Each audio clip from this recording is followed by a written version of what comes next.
வணக்கம். மாலை முரசு தொலைக்காட்சியின் இரவு 8 மணி செய்திகளை வழங்குவோர் Indica easy. We always ready with Indica easy. செய்திகளை விரிவாக பார்ப்பதற்கு முன் தலைப்புச் செய்திகளை பார்க்கலாம். 2 நாள் அரசுமுறை பயணமாக குவைத் சென்றடைந்தார் பிரதமர் நரேந்திர மோடி.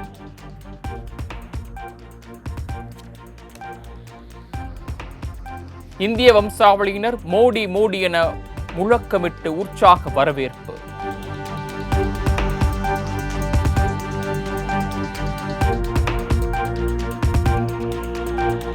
தமிழ்நாட்டின் உரிமைகளை மத்திய அரசு இனியும் தரவில்லை என்றால் மக்கள் மீண்டும் தகுந்த பதிலடி கொடுப்பர். தமிழ்நாட்டு மக்களை ஓர வஞ்சனையுடன் நடத்த முடியாது என்பதை திமுக எம்பிக்கள் அழுத்தம் திருத்தமாக நாடாளுமன்றத்தில் முழங்கியுள்ளதாகவும் முதலமைச்சர் மு.க. ஸ்டாலின் அறிக்கை.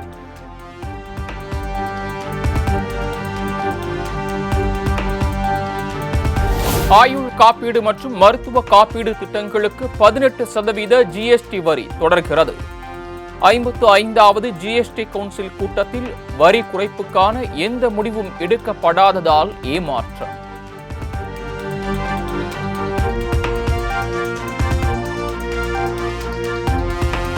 செறிவூட்டப்பட்ட அரிசி மீதான ஜிஎஸ்டி வரி 12%இலிருந்து 5% குறைப்பு. ஜிஎஸ்டி கூட்டத்திற்கு பின் மத்திய நிதியமைச்சர் நிர்மலா சீதாராமன் பேட்டி.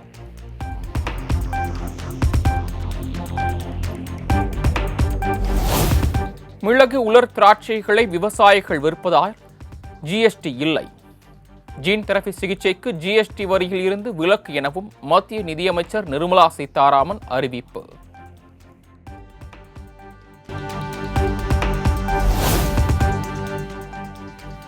தாமதமான கிரெடிட் கார்டு கட்டணங்களுக்கு 30 விழுக்காட்டிற்கு மேலும் வங்கிகள் அபராதம் வசூலிக்கலாம். உச்சநீதிமன்றம் வழங்கியுள்ள தீர்ப்பால் கிரெடிட் கார்டு பயனர்கள் அதிர்ச்சி.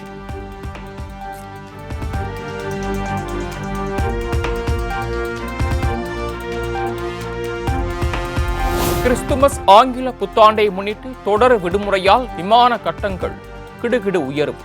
உள்நாடு வெளிநாடு என அனைத்திற்குமான கட்டணங்கள் உயர்ந்துள்ளதால் பயணிகள் அதிர்ச்சி.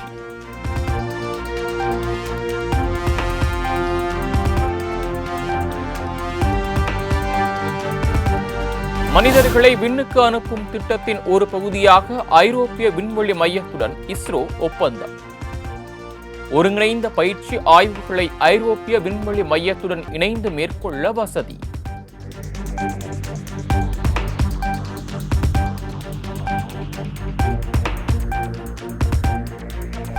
ஒரே நாடு ஒரே தேர்தல் திட்டத்திற்கு அதிமுக ஆதரவு அளித்துள்ளதாக உதயநிதி ஸ்டாலின் குற்றச்சாட்டு.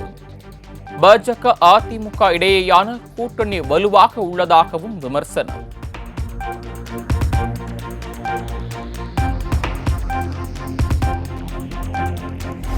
அமைச்சர் செந்தில் பாலாஜியின் ஜாமீன் மனுவை ரத்து செய்ய கோரி மறுதாக்கல் செய்யப்பட்ட மறுசீராய்வு மனு நிராகரிப்பு. பாலாஜி என்பவர் தாக்கல் செய்த மனுவை தள்ளுபடி செய்தது உச்சநீதிமன்றம்.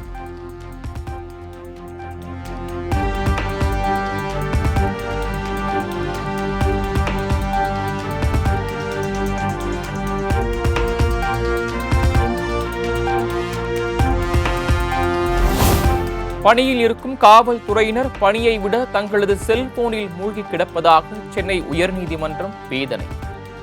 நெல்லை நீதிமன்றத்தில் பாதுகாப்பு பணியில் கவனக்குறைவாக இருந்த போலீசார் மீது விசாரணை நடத்தி நடவடிக்கை எடுக்க உத்தரவு.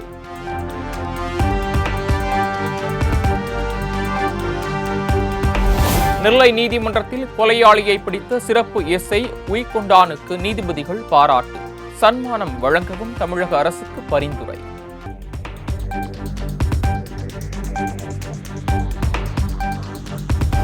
தென்காசியில் கமிஷன் தொகை கேட்டு திமுக சேர்மனை மிரட்டியதாக திமுக கவுன்சிலர் மீது புகார்.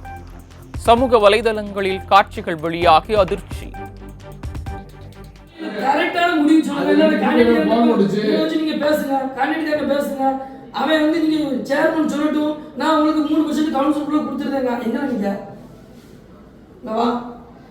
நீங்க வந்து 3% கொடுத்துருன்னு சொல்லுங்க.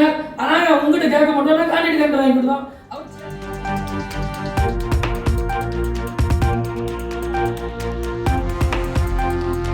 திருப்பத்தூர் நாற்றம்பள்ளி அருகே பள்ளியை மூட எதிர்ப்பு தெரிவித்து மாணவர்கள் பெற்றோர் சாலை மறியல். வரும் 31ஆம் தேதியுடன் பள்ளியை மூடுவதாக அறிவிக்கப்பட்டதால் போராட்டம்.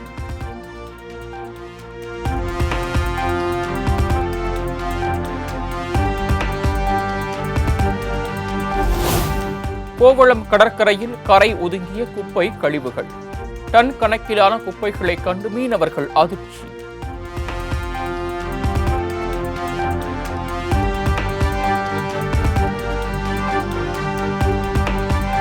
கோவை அருகே சிலிண்டர் ஏற்றிச் சென்ற லாரி கவிழ்ந்த விபத்து. துரிதமாக செயல்பட்ட மக்களால் பெரும் அசம்பாவிதம் தவிர்ப்பு.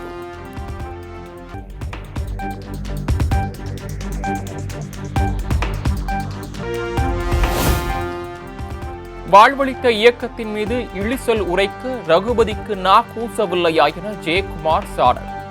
அதிமுகவை சீண்டினால் பதிலடி 2 மடங்காக இருக்கும் எனவும் எச்சரிக்கை.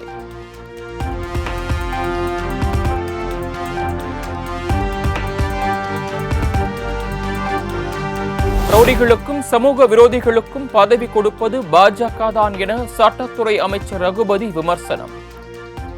பாஷாவின் இறுதி ஊர்வலத்தில் அசம்பாவிதம் ஏற்படாமல் தடுக்கவே போலீஸ் பாதுகாப்பு போடப்பட்டதாக விளக்கம். சமூக விரோதிகளுக்கும், அதாவது பல்வேறு வழக்குகளில் சிக்கியிருக்கின்றவர்களுக்கும், கேடிகள் பட்டியலிலேயும் ரவுடிகள் பட்டியலில் இருக்கின்றவர்களுக்கும் பதவிகளை கொடுப்பதும் கட்சிகளை சேர்த்துக் கொள்வதும் அகில இந்திய ரீதியிலே பாரதிய ஜனதா கட்சியை தவிர வேறு எந்த கட்சியும் அல்ல. ஏற்கனவே பல முறை ஆதாரத்தோடு பெயர் பட்டியலோடு நாங்கள் நிரூபித்திருக்கின்றோம். வேண்டுமென்றால் மீண்டும் ஒரு பெயர் பட்டியலை தர தயாராக இருக்கின்றோம்.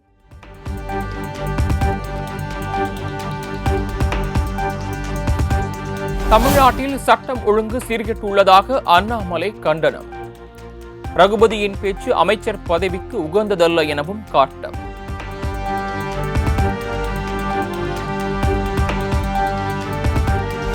சட்டத்துறை அமைச்சர் ரகுபதி தமிழகத்தில் இருப்பதற்கே அருகதையற்றவர் என பொன் ராதாகிருஷ்ணன் கடும் விமர்சனம்.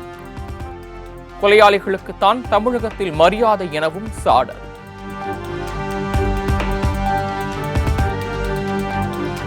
பல்கலைக்கழக துணைவேந்தர் நியமனத்தில் ஆளுநர் ஆர் என் ரவி அரசியல் செய்யவில்லை என பாஜக மாநில தலைவர் அண்ணாமலை விளக்கம். தமிழ்நாடு அரசும் அமைச்சர்களும் கல்வி விவகாரத்தில் அரசியல் செய்வதாக குற்றச்சாட்டு.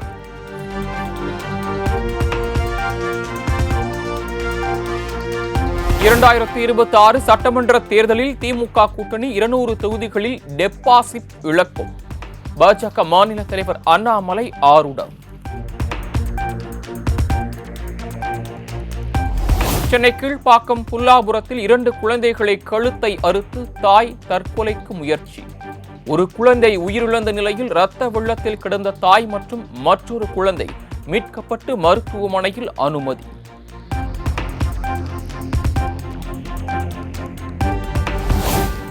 சென்னை பெரும்பாக்கத்தில் கணவரை விட்டுவிட்டு வேறு ஒருவருடன் வாழ்ந்து வந்த மனைவி. ஆத்திரமடைந்த மகன் தாயின் 2 கைகளையும் வெட்டிவிட்டு தப்பி ஓட்டம்.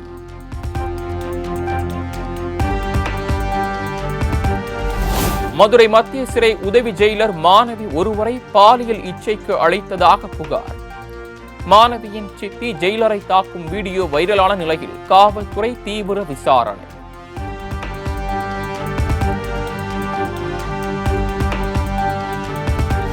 வேலூரில் பாஜக பிரமுகர் கொலை வழக்கில் திமுக ஊராட்சி மன்ற தலைவர் மற்றும் அவரது மகன் கைது. மற்றொரு மகன் உட்பட 2 தலைமறைவு.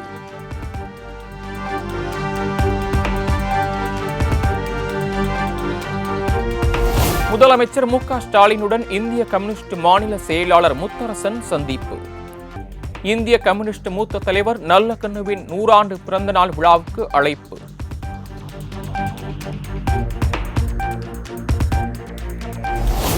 மூன்று மாதங்களுக்கு ஒருமுறை எம்எல்ஏக்களை அழைத்து முதலமைச்சர் பேச வேண்டும். மாலை முரசு தொலைக்காட்சிக்கு பிரத்யேக பேட்டி அளித்த கொங்கு ஈஸ்வரன் வலியுறுத்தல்.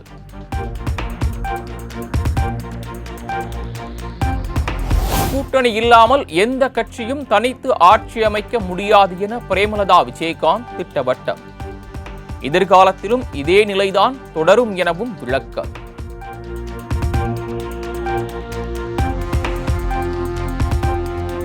தமிழகத்தின் பல்வேறு பகுதிகளில் விடுதலை சிறுத்தைகள் கட்சியினர் ரயில் மறியல்.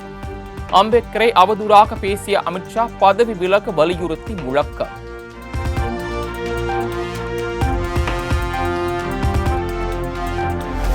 நடிகர் ஜெயம் ரவி ஆர்த்தி தம்பதி சமரச தீர்வு மையத்தில் மனம் விட்டு பேச வேண்டும்.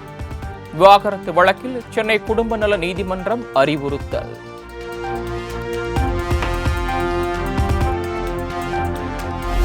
பெங்களூருவை அடுத்த நெலமங்களா பகுதியில் லாரிகள் மோதி தொடர் விபத்து.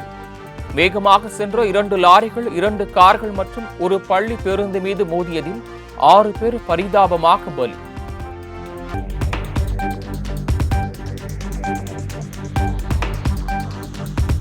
ஹரியானா மாநிலம் சிர்ஜா பகுதியில் மாரடைப்பால் காலமான ஓம் பிரகாஷ் சௌதாலாவுக்கு இறுதி அஞ்சலி.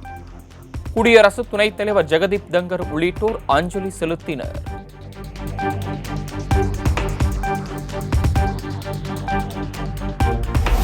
கலால் கொள்கை வழக்கில் கெஜ்ரிவாலை விசாரிக்க துணைநிலை ஆளுநர் ஒப்புதல். டெல்லி சட்டமன்ற தேர்தல் நெருங்கி வரும் நிலையில் கெஜ்ரிவாலுக்கு நெருக்கடி.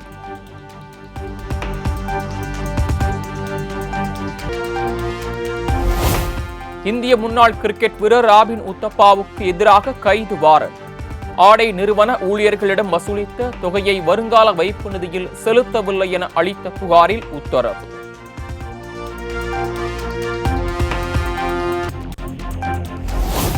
பெங்களூருவில் செயல்பட்டு வரும் விராட் கோலியும் பப்புக்கு 2வது முறையாக நோட்டீஸ். தீ பாதுகாப்பு விதிமுறைகளை மீறிய புகாரில் மாநகராட்சி நிர்வாகம் நடவடிக்கை.